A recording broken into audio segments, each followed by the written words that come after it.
মালিক জিজ্ঞাসা করে প্রতিদিন, বান্দা কি কারণে আমাকে ছেড়ে দিলা? হ্যাঁ,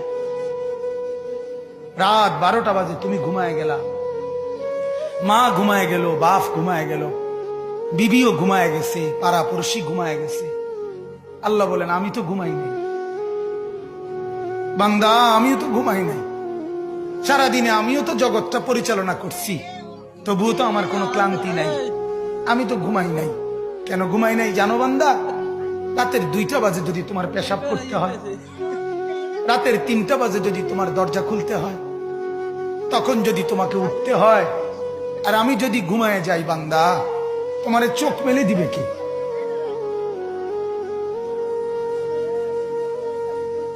এই বাপ, চোখ মেলে দিবে কি?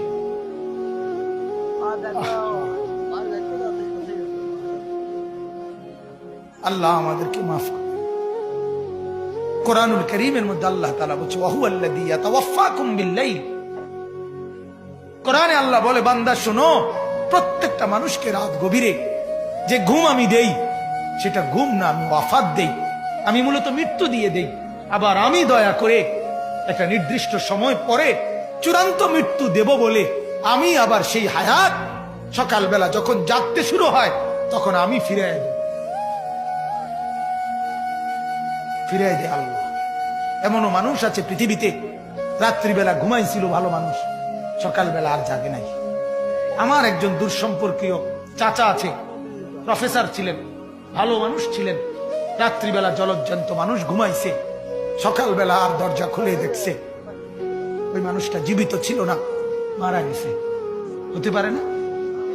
হতে পারে কিনা বলেন না?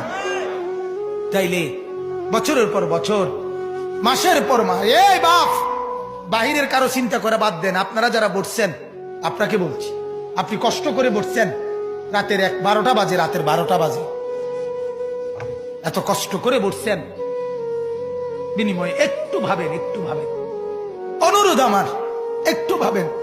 আজ মাঝে মাঝে মন চায় আল্লাহর বান্দা মুসলমানদেরকে বুকে জড়ায় ধরে কাঁদি যে, বাপ কেন এত ভুল করছেন? আল্লাহকে কেন এত নারাজ করছেন? যার বিবি বেপর্দা, আপনি আল্লাহকে কত পরিমাণ নারাজ করাচ্ছেন। যার স্ত্রী, যার মেয়ে বেপর্দা, আপনি আল্লাহকে কি পরিমাণ নারাজ করছেন বলেন?